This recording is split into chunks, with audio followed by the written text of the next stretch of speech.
예, 서울 중랑구갑의 서영교 국회의원입니다. 네. 질의해지기 바랍니다. 그리고 왜 시간이 갔죠? 내가 시작하기 전에 다시 좀 해주세요. 예, 고개 드니 잠깐만 세팅 딱 하고 예, 시작하세요. 아니 시작하세요. 근데 왜 시작을 안 했는데 자꾸 시간이 가냐고요. 아유 시간이 지금 많으니까요. 예, 생길 질의 예. 네, 예, 여가부 장관님. 네. 에이펙이 아주 성공적이었어요. 네. 예, 누가 트럼프하고 이재명 대통령이 그렇게 협상을 잘하리라고 생각했을까요? 가슴 졸이며 긴장하며 봤어요. 그런데 참 잘했어요. 핵 추진체 잠수함 이것을 따냈습니다. 핵 추진체 잠수함이 있지 않으면 제대로 갈 수가 없습니다. 그리고 시진핑과의 협상도 마찬가지였습니다. 아주 잘 되었습니다. 코스피는 4,200선도 뚫었습니다. 윤석열 비상계엄이 있고 코스피가 2,300까지 떨어졌어요. 한 언론사의 자료에 의하면 윤석열 비상계엄으로 900조라고 하는 청구서가 곳곳에 날아들었다는 겁니다. 한 지도자가 어떤 일을 벌임에 따라서 대한민국이 망가질 뻔했다는 겁니다. 그런데 국민이 제자리를 잡았어요. 어제는 아주 충격적인 얘기가 있었죠. 불러와라, 잡아와라. 한동, 이름이 뭐죠? 한동훈, 내 앞에 잡아와. 그럼 총을 쏴서라도 죽여버리게. 무서운 일 아닙니까? 그리고 일부 정치인의 이름을 같이 불렀다는 겁니다. 저는 솔직히 말씀드려서 노상원 수첩에 제 이름이 2번이 들어가 있었습니다. 그래서 참 무서운 상황이었는데 어떻든 잘 극복하고 제가 기재위에 있었는데 마지막에 저희들의 경제 성장률이 마이너스까지 떨어졌습니다. 지금은 경제 성장률이 1.2%까지 나왔어요. IMF 등이 경제 성장률 마이너스를 벗어나기 어렵다고 했는데요. 잘해야 합니다. 잘해야 합니다. 정부가 잘해야 합니다. 여가부 장관이 잘해야 하고 뒤에 나와 계신 분들이 잘해야 합니다.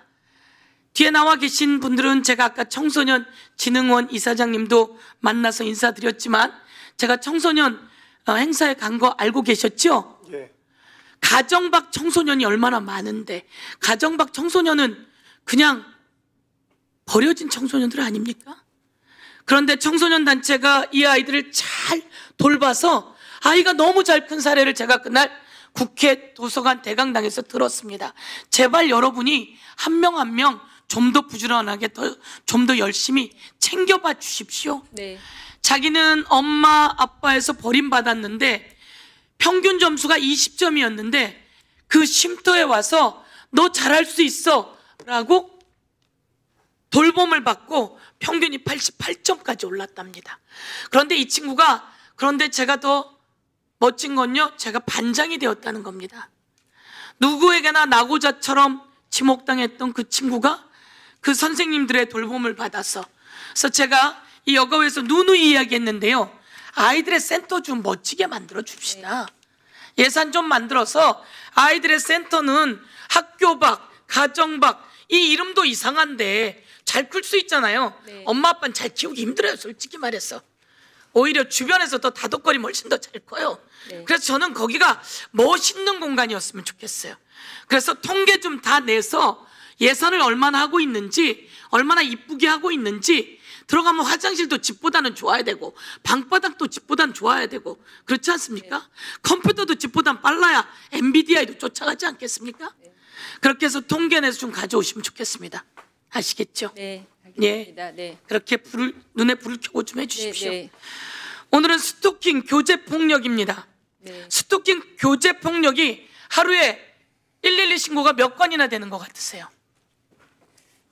자료를 보시면 저희가 통계를 냈는데요. 단 9개월 만에 올해만 했더니 약 8만 건, 교제 폭력은 스토킹 범죄는 약 3만 건이에요. 그것을 나눴더니 하루에 평균 400건이랍니다. 국민 여러분, 400명씩 스토킹 신고하고요, 교제폭력 신고한다는 겁니다. 대한민국 이래서 되겠습니까? 신고하기 전까지 얼마나 머뭇거리다 신고하겠습니까? 교제폭력 그리고 스토킹 폭력 업계 좀 대안을 만들어 주셨으면 좋겠고요.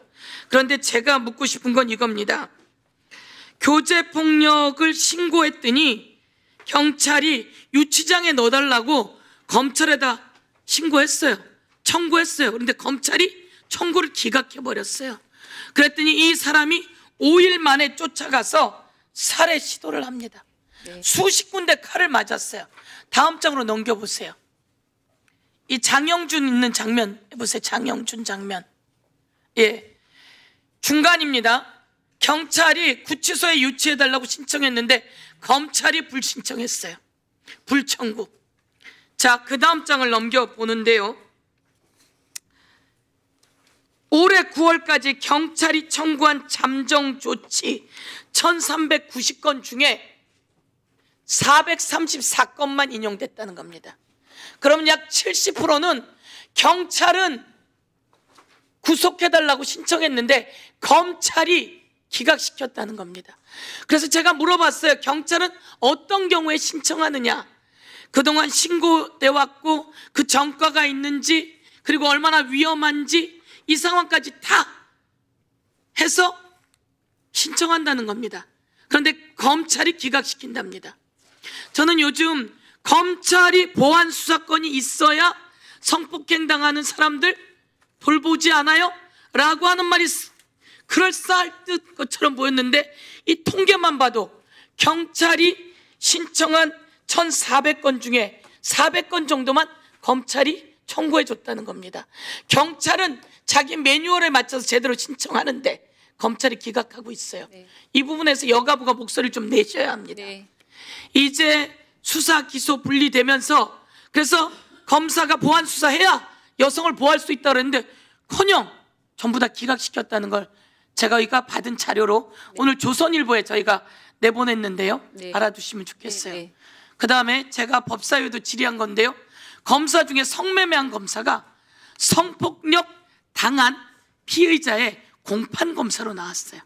그래서 법무부가 이제 앞으로 그런 일 없게 하겠다라고 했는데, 중요한 건 이 사람이 마지막에 대법에 상고를 요청하는데, 이 성매매했던 검사가 경찰과 법원은 성매매한 사람은 성폭력자를 담당하지 않습니다. 그런데 검사는 정말 제19감사기였어요.